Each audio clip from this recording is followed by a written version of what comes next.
Hello, my name's Joel Duff from thenaturalhistorian.com, and I read the most fascinating research article yesterday. It was about a massive cosmic airburst whose shockwave destroyed a city north of the Dead Sea about 3,600 years ago. At least that's the claims of this particular research article that I read. And what I want to do today is briefly talk about what a cosmic airburst is. We need to discuss what kind of evidence would one need to find to convince oneself that this is an actual historical event that occurred. And then want to just talk a little bit about the possible implications of this particular cosmic airburst and with respect to biblical archaeology and history. So, first of all, cosmic airbursts. And maybe the simplest way to think about this is to remember back to February 15th of 2013. We woke that morning to hear about and see some of the coverage of this massive light that lit up the sky in northern Siberia. And what drivers experienced that morning was a huge streak of light crossing the horizon. And silently going across the horizon, and then onlookers gazing on at this tremendous light that was brighter than the sun. And then moments later, all of a sudden, this massive shock wave hitting them. In fact, the injuries that occurred there were caused by people generally standing in front of windows looking out at this particular event. And then all of a sudden, the shock wave hitting those windows and breaking those windows. This was caused by, I believe, like maybe a 60-foot wide meteor that streaked, from outer space, came through into the atmosphere at a very low angle, heated up, and then exploded. And it actually exploded very high up in the atmosphere. Some of those pieces eventually reached the ground, but caused no harm. The real harm was caused by this tremendous shockwave that occurred. But because the shockwave was so far away, it didn't do a huge amount of damage on the ground. But it was a reminder that, the dangers of this type of event that's called a cosmic airburst, because the object entering the atmosphere blows up before it ever reaches the surface. So it doesn't cause a crater on the ground. It simply just blows up. But the action of blowing up, right, creates such a force that this wave, kind of like an atomic bomb going off, a lot of the damage farther away is actually from the shock wave that comes out of it. And so this is this idea of a cosmic airburst, and this isn't the only one we know from history. There's another famous one from from Russia in 1908 that blew down some estimated 80 million trees over 300 square miles, and that's the one that's actually compared to in the paper that we're going to look at.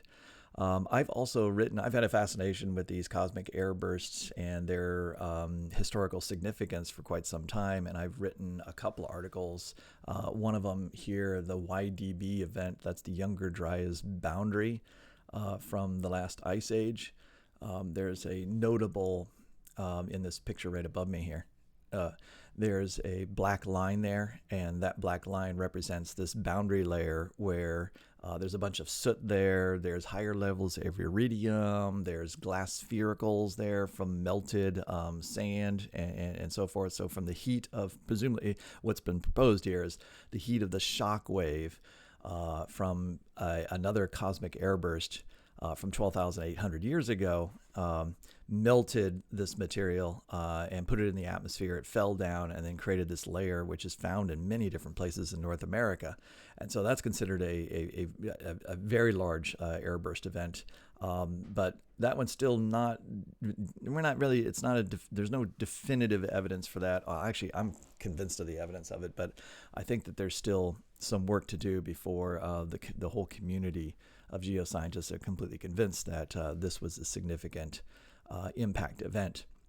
Nonetheless, the idea is that cosmic airbursts can have dramatic effects on the ground from the shockwave that they cause. And so let's see here. So now we come to today, right? Or actually yesterday. And yesterday, these types of stories started hitting the wire. Right, studies suggest that Tunguska-sized explosion, that's the Russian explosion from 1908, destroyed a city 3,600 years ago.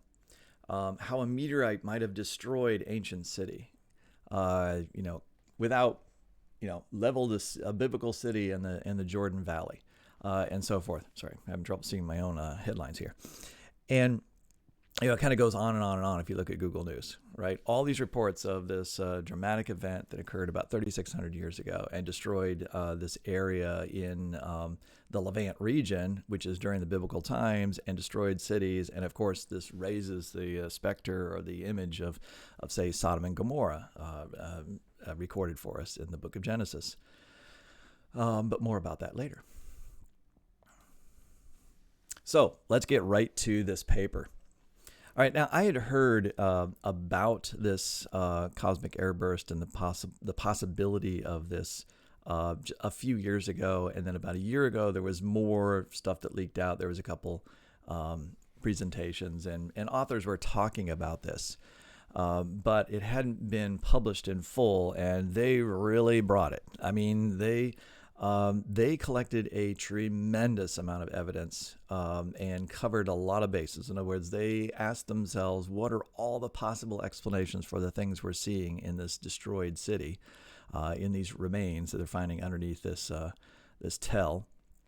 And they asked themselves, can we exclude all other forms of natural disasters, or even man-made caused things like warfare, all right, which is a common way that cities were destroyed in the past. And so they go through all these different possible evidences, and they also observe all the things that they find in the city. And then they went beyond that. They looked at cities around that, and then they even talk about Jericho as well, which is on the other side of the valley. I think it bears just actually reading the abstract here to give you some idea of what's happening here. We present evidence that in 1650 BCE, or about 3,600 years ago, a cosmic airburst destroyed Tal Ahaman, a Middle Bronze Age city in southern Jordan, northeast of the Dead Sea. The proposed Dead Sea was larger than the 1908 explosion over Tunguska, Russia, where a 50-meter wide bolide, something from outer space, right, rock from outer space, detonated with 1,000 times more energy than the Hiroshima atomic bomb. All right, so what they're suggesting is that there was an explosion over the Jordan Valley equivalent to the release or explosion of 1,000 atomic bombs in the air above that region. A citywide 1.5 meter thick carbon and ash rich destruction layer containing peak concentrations of shock quartz. All right, so shock quartz is a form of mineral that is very, very hard, or quartz is very hard, and to shock it or to shatter it requires tremendous pressure. And normally not pressures that we see in nearly anything that can actually happen on Earth itself. Okay, where am I? Oh yeah, melted pottery, mud bricks, diamond-like carbon, soot, iron and silicon-rich sphericals, calcium carbide sphericals from melted plaster, melted palladium, iridium, which is a rare earth element, nickel, gold, silver, zircon, chromite, and quartz. You might wonder, why mention all those things? Those are frequently elements of meteorites and so forth. All right, heating experiments indicate temperature exceeding 2,000 degrees Celsius. Amid city-side devastation, the airburst demolished 12 plus meters of the 4 to 5 story palace complex. I was really impressed with the size of the palace complex that existed at this particular time, 3,600 years ago. But the thing was nearly utterly destroyed, with a massive 4 meter thick mud brick rampart being destroyed, while causing extreme disarticulation and skeletal fragmentation in nearby humans. That's one of the hardest parts of this paper to read, is to read about all the little pieces of bone, many of which haven't been identified yet as human, but they imagine they must be human. Very few articulated pieces. Articulated means, the bones still together.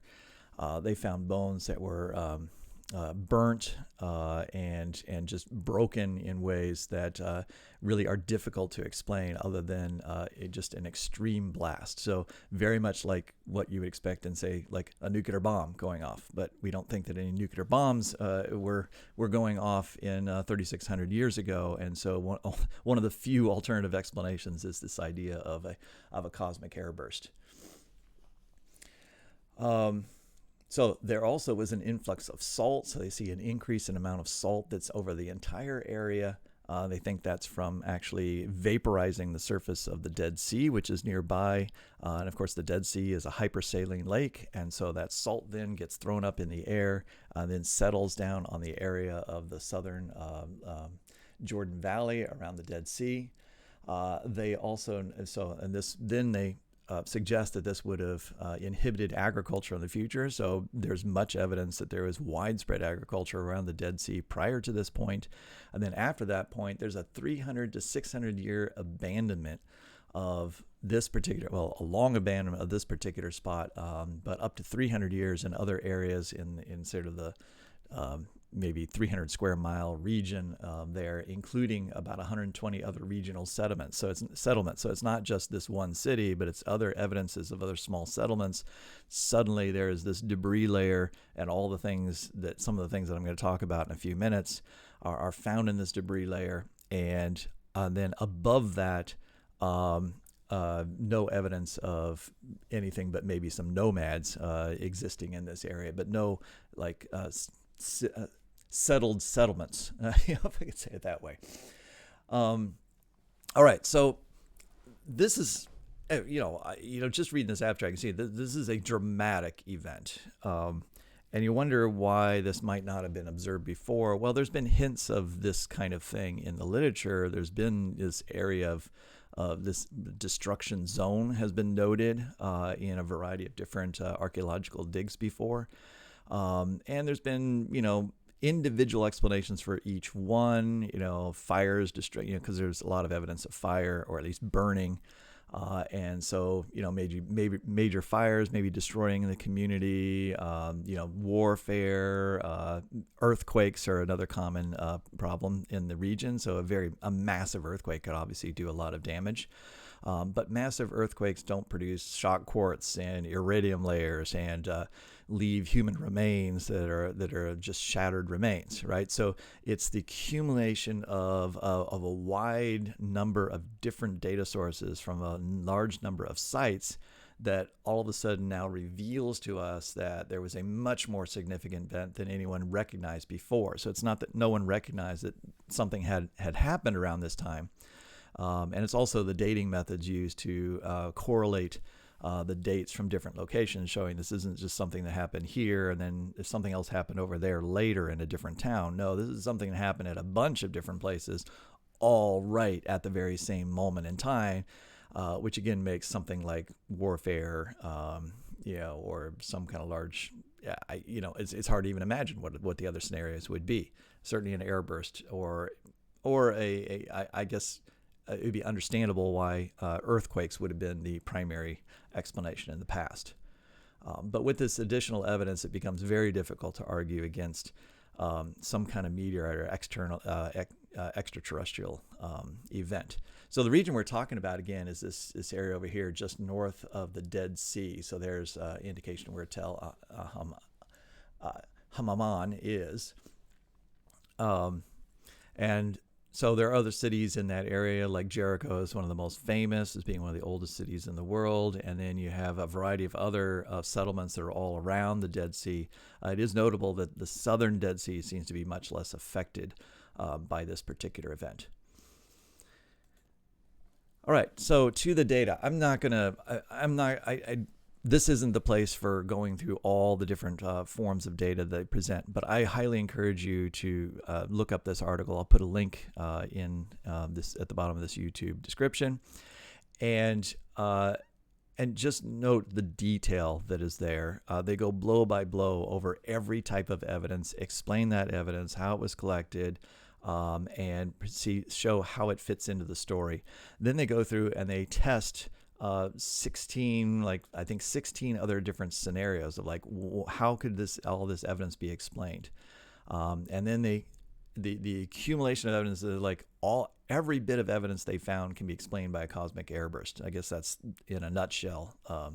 Their final conclusion is that we can exclude all these other things because no other possible explanation can fit all the different pieces of evidence we collected, whereas an airburst, explains all of the pieces of evidence. So that's what's called a total evidence approach. I'm just showing one little bit, and there are dozens, and there were more than 52 figures in this particular paper. It's more than 50 pages long. In this particular figure, they're just showing melted glass, and this would be the effect of a high intense shock wave at such high heat levels that the sand that's in the mud from the bricks from the buildings would have melted on the surface, creating glass. They also see this on all the pottery. So pottery in certain rooms that are exposed more than others that receive the blast directly have melted surfaces, all right? And so this melting is at a high enough temperature that it's too high for it to have been produced by, say, people actually intentionally doing this. And so they can look at where is this melted glass found. And what you're seeing in these little charts below is saying, like, in the palace area, we find if we dig down, we don't find this melted glass at all. And then all of a sudden there is this zone where there's all this melted glass right in this rubble zone. And then above it, we don't have any of this melted glass or any significant amount of this melted glass.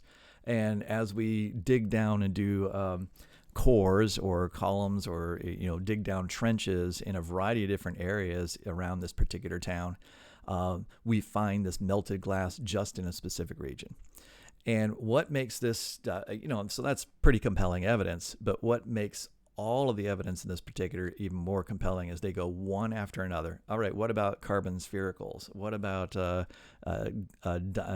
nano-diamonds that are formed? What about iridium? What about these other rare elements? Where do we find those? And we look at the profile, and you look at the profile, and it looks just like this figure, right? There's a spike always at the same spot, all right, in the archaeological record. And so all of these things come together in the same exact moment. And so any explanation for the observation of for all these observations, it has to take account of all these particular observations. So I will just show one of the charts, and you might not be able to read all these things here, but across the top they have the first column is the Tel Haman. And they're saying a Y means yes, we see this particular piece of evidence, or we make this observation there.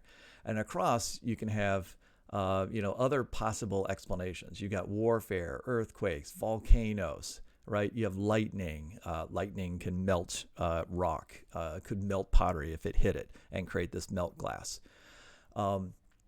Citywide fires, there's pottery making, other human causes, and so forth. So in other words, they had these other possible things that could have, would we see this evidence given that particular explanation? And so they have this whole chart, and the paper is basically going through every single one of these boxes and showing the evidence for or against these different things. But this is a nice summary. So we have iron-rich sphericals. How about silicon-rich sphericals? How about carbonate sphericals, which are all caused by slightly different types of things? They say, yes, we find all of those there. But we don't find that, like, say, lightning can't cause all those things. It can cause two out of three of those. And earthquakes can't make carbon sphericals or silicon-rich sphericals. What about other melted minerals? There's melted pottery, right? There's melted sediment. There's plants that are imprinted in the melt glass. Plant material that they think was part of the roofs is impacted and melted right into the glass. So the glass has little bits of plant material in it, most of that burnt material.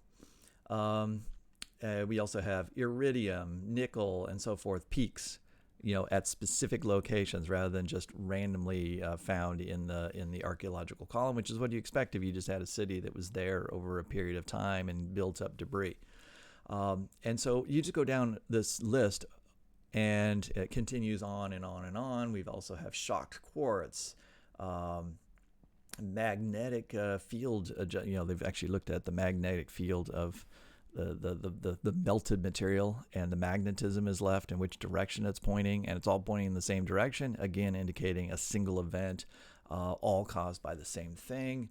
And so I'm just trying to give you the idea that this is an impressive amount of data that they collected. So they observed a lot of different things, and all their observations fall right under what would you expect from a cosmic air blast. And you might say, like, well, Ben, how can we test a cosmic air blast? Because we don't really see that many of them. We only have a couple examples. We don't have a lot of data from some of those other ones. Well, what's a cosmic air blast most like? It really is most like a nuclear explosion, nuclear bomb explosion. And that is something that we have tested over and over and over here on Earth. In fact, we've tested them in the open air very early on. And we have seen how that blast can create melt glass, causes these little sphericals, shocked quartz, and so forth. Right, we see the effects it has on the land when you set off a nuclear bomb above the surface and the shock wave comes down and strikes the surface. What kind of damage does it do? We've directly tested that.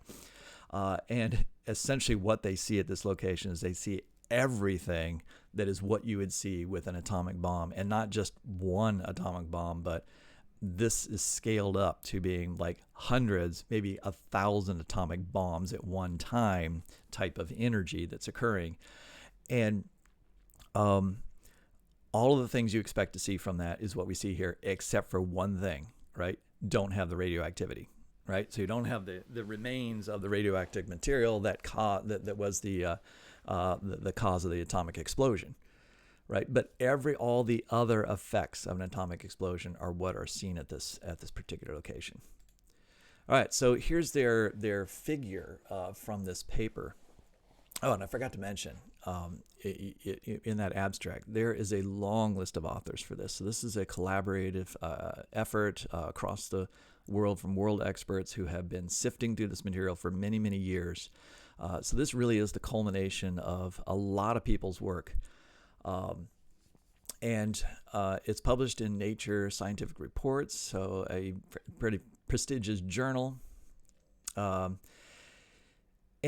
this is a figure from that, and this figure shows the Tunguska Siberian 1908 blast, what is estimated to be the size and impact of that blast, overlaid on top of the Jordan Valley.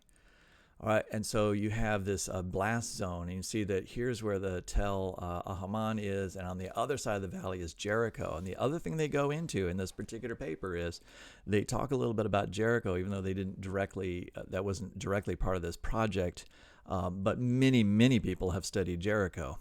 And there is, and it turns out right about the same time from the dating methods, right around the same time, Jericho experienced a significant burning event.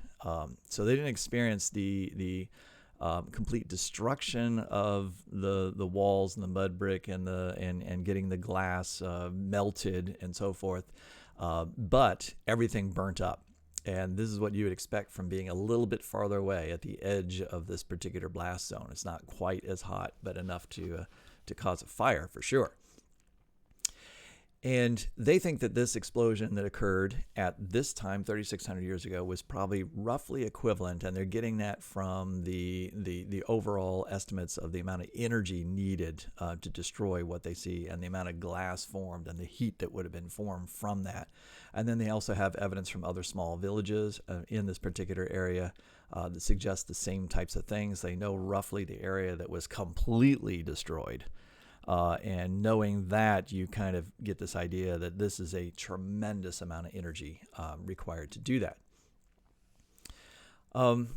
So it's really amazing. And I'll come back to let's talk about how this fits into things in a moment. I want to talk about one other thing before that. So one other little piece of data I would add to this. I've written a number of articles about on my website, naturalhistorian.com, about the Dead Sea Valley and the origins of the Dead Sea Valley with respect to biblical history. So where did the Dead Sea come from? Like, how old is the Dead Sea? How did it form?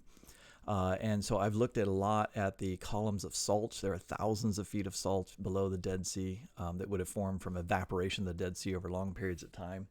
But one of the really neat things about the Dead Sea sediments is that in the sediments are these, here are these black lines. This is a column shown on the right-hand side here. And each one of these little black bars that are dated represents a seismite. And a seismite, oh wait, I think I have a picture of this. All right, a seismite is a disturbance in what is regularly layered sediment. So as sediment comes into the Dead Sea and as evaporation occurs and salt precipitates out of the water and falls down to the bottom and it begins to accumulate, right? Regular layers of sediment are formed in the Dead Sea.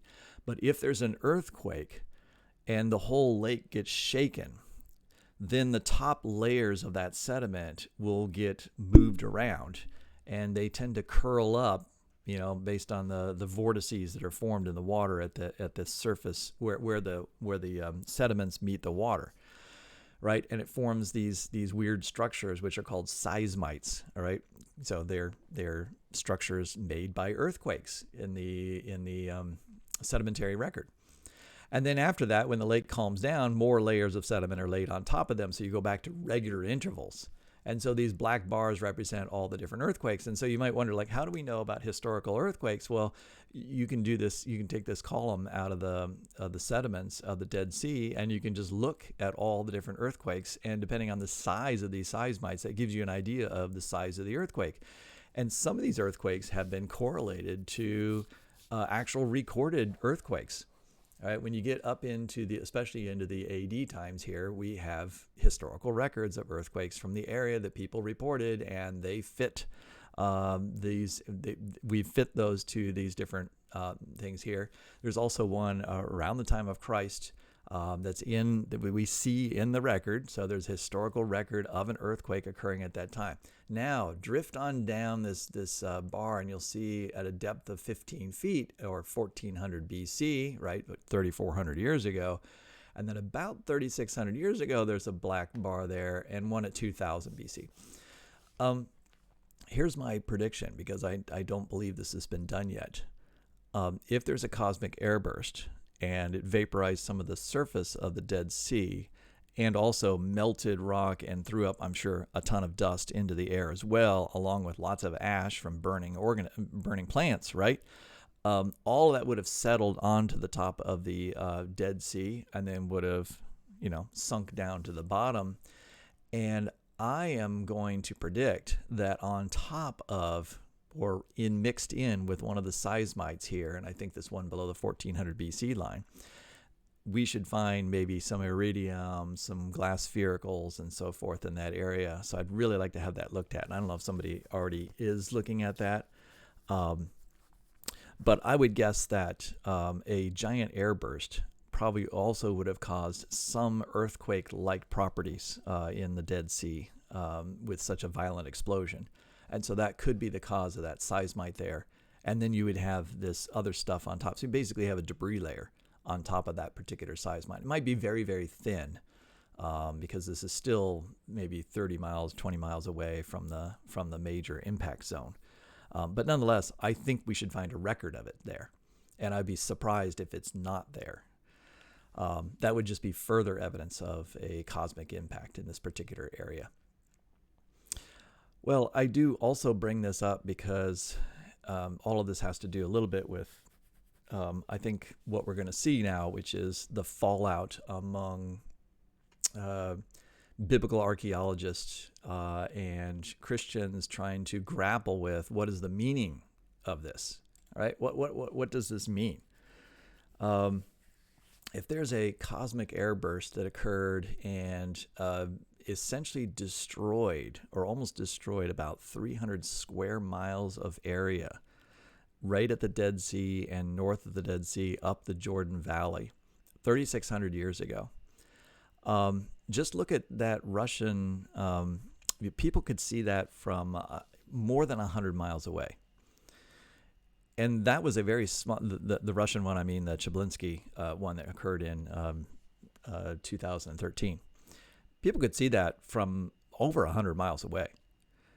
That wasn't nearly even, I don't know how many atomic bombs that was considered, maybe one or two. If you had 100 atomic bombs going off over the surface of the land of the Jordan Valley, you got to believe that this was visible by really everybody in this Levant region, right? Probably all the way over to the Mediterranean coast, and then potentially all the way over to a place like Babylon. This should have been a widespread event in terms of like the explosion, the light, the shockwave would have reached much further out, though not necessarily damaging. It's almost a little surprising that it's not more in the historical record, although I think people will start to look more at historical texts and see if something like this is reported. Now, of course, nobody would have understood what this is, and so how they would have interpreted what this event was and why it was happening is going to be very challenging. I don't want to speculate too much about the whole. I mean, I know what everyone's going crazy on, right? They're talking about, well, Sodom and Gomorrah. Maybe this is how those cities were destroyed. And there's so many characteristics of this this blast that are very similar to the events described in the destruction of Sodom and Gomorrah. You have everything from salt involved. You have complete destruction of that portion of land. In the paper, they describe. They describe the human remains that they find, and they conclude that for that city of what they estimate were probably about 8,000 people living there at the time, that there was no survivors. Like, this was an unsurvivable event. And then it's, you have to wonder, like, how far away would you have to be to have survived this event? So for those who were right at and underneath this airburst, there's really no possibility of survival. And so they're not going to be able to report this particular event occurring. This can only have been reported or seen by people living quite a distance away, who would have been the survivors of this. Then there's also the complication of, and here's what I think is complicated from a biblical archaeological perspective or a biblical timeline, is the destruction of Jericho being potentially related to this event. So if you wanted to just jump to, and this is what I'm really intrigued about, I'm waiting to see what young Earth creationist groups will say. I'm sure they're going to be tempted to respond to this particular paper. They may jump on this and say, yeah, this looks like this could be, how God's method, right? God's means of destroying Sodom and Gomorrah, and Lot and his family are running away. They've been warned, right, that this is coming, and so that's a miracle in itself that they would know and be forewarned. They're running south of the Dead Sea, which is an area that looks like it would have been more protected from this. But of course, Lot's wife tarries, doesn't come quickly enough, turns back and sees the blast, right? And is pulverized, essentially, by this salty blast. So all of that is tempting, right? It's tempting to say, like, I can fit these things together. But then you come to, well, what about Jericho, right? So Jericho is burnt down. Which Jericho was this? I mean, Jericho is later in the Bible. So was it rebuilt afterwards and then destroyed by the Israelites? It gets a little messy there. And in fact, the history of Jericho as an archaeological dig is very messy already, because that city has been built and rebuilt and destroyed and rebuilt and destroyed in a number of different ways over time. But this destruction seems to be quite thorough in terms of this particular fire. So I'm not sure how that all fits in to the particular biblical archaeological timeline. But I want to add one more nuance, and it has to do with me showing the Dead Sea layers of sediment. There are thousands of feet of sediments and hundreds of other hundreds and hundreds of other seismites that are found underneath the ones I just showed in the previous slide. And for any young Earth creationist who thinks that that they can show that sediment column in the very upper part of the column and suggests that Sodom and Gomorrah is right there, that's where the evidence for it is. Well, Sodom and Gomorrah doesn't happen too long after the flood. And so they're kind of stuck because they have to then explain all the other sediment that's below that, but it's clearly part of the Dead Sea. And the Dead Sea could only have originated after a global flood in their particular chronology, right? So the Dead Sea is only 4,300 years old. And then all of a sudden there's several thousand feet of sediments that have been deposited there that are essentially mostly salts, which come from evaporation. So you'd have to have massive amounts of evaporation occurring to fill up the Dead Sea Valley. And then at the very, very tippy top of all those sediments, you then have a very clear marker of history from 3,600 years ago that will then show up only a few meters, 15 meters below what is the current surface of the Dead Sea sediment layers. And okay, I think I've said enough. I'm not sure where else to go with this. Again, read the paper. It really is thought-provoking, and I think that this is going to take a while for people to sort through and really think about the implications of. As we think about this is a real historical event, it's really hard to deny that there was a significant, major, catastrophic event that occurred in what we would call the Promised Land, which would become the Promised Land later. And the people in that area had to be dealing with the effects of this for some time afterwards, right? It looks like pretty clear evidence that the area became unsustainable, like uninhabitable for some long period of time before people began moving back there again. But there had to be some kind of historical memory of this event because everybody should have witnessed and felt this event in this entire region. And everybody would have to have talked about it and wondered what it was and imagined what it could be and why it happened. And we should see some kind of, we should just see some kind of historical record of this, of people, like some impact on people and their history. And so how that fits into the narrative of the Bible is a very intriguing question, and I don't want to speculate too far on that today until I've had more time to think about it. But anyway, there it is. Awesome, really interesting stuff that I think, again, will be talked about for many, many years.